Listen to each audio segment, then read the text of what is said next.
आज हम लोग बात करेंगे कि अगर एक्साइटेशन लॉस हो जाता है किसी भी अल्टरनेटर के अंदर तो फिर वहां पर कैसे हम उसको प्रोटेक्शन दे सकते हैं। ठीक है, अगर हम बात करते हैं सिंपली यहाँ पर सिंक्रोनस जनरेटर की, तो सिंक्रोनस जनरेटर के अंदर दो चीजें हैं जो उसको सिंक्रोनस जनरेटर बनाती हैं। ठीक है, एक है उसमें से थ्री फेज वाइंडिंग जो हम लोग यहाँ पर दे रखे हैं, थ्री फेज वाइंडिंग होगी जिसकी वजह से एक रोटेटिव मैग्नेटिक फील्ड क्रिएट हो सकती है।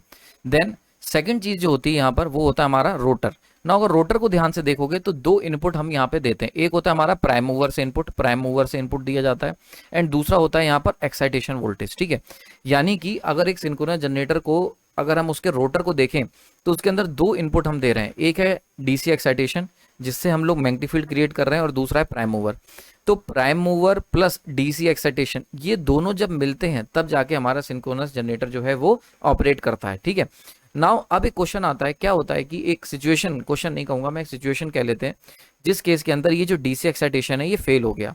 तो अगर ये डीसी एक्साइटेशन आपका गायब हो गया सिस्टम से, यानी कि नो एक्साइटेशन का केस हो गया, देन और प्राइम मूवर कनेक्टेड रह गया। प्राइम मूवर आपको पता है, प्राइम मूवर मैंने कई बार बताया है कि प्राइम मूवर बेसिकली क्या होता है, टरबाइन का काम करती है जिसके ऊपर विंड या थर्मल से स्टीम हीट करते हैं हम लोग।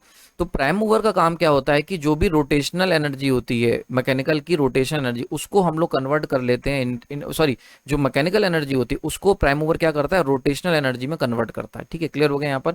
यानी कि अगर प्राइम मूवर की बात करें तो जैसे कि हमारी टरबाइन हो गई, steam turbine, this is a prime mover जो क्या कर रही है आपकी एक मैकेनिकल एनर्जी को रोटेशनल एनर्जी में कन्वर्ट कर रही है। ठीक है, क्लियर हो गया यहाँ पर।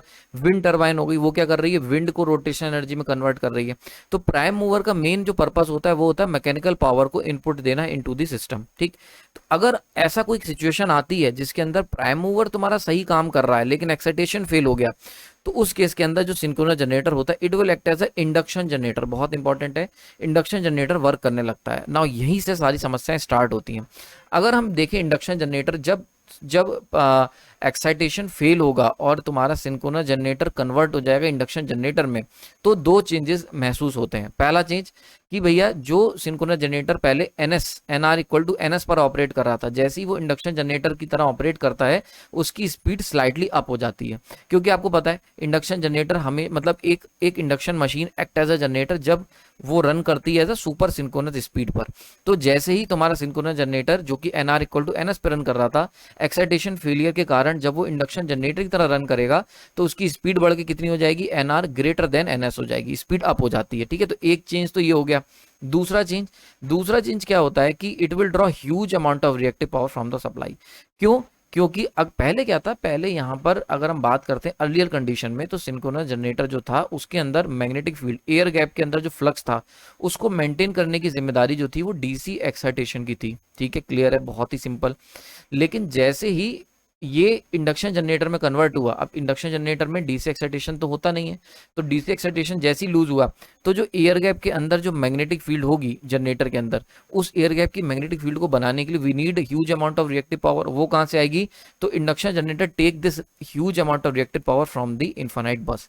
ये एक मेजर ड्रॉबैक होता है इंडक्शन जनरेटर का, इसीलिए इंडक्शन जनरेटर हम लोग रेयरली यूज करते हैं। आपने देखा होगा हमेशा हम लोग बात करते हैं सिंक्रोनस जनरेटर की, कभी भी इंडक्शन जनरेटर हम लोग यूज जनरली नहीं करते हैं। विंड को छोड़ दो, विंड टरबाइन के अंदर इंडक्शन जनरेटर यूज होता है, उसको कभी और डिटेल में चर्चा करेंगे।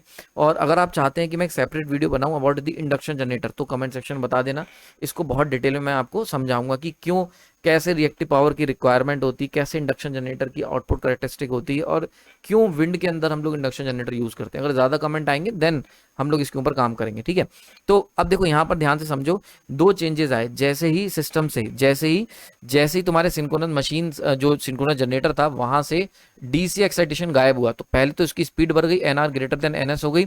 दूसरी चीज क्या हुआ कि huge amount of reactive power की रिक्वायरमेंट आ गई फ्रॉम द सप्लाई। अब देखो इसके कॉम्प्लिकेशंस क्या होते हैं,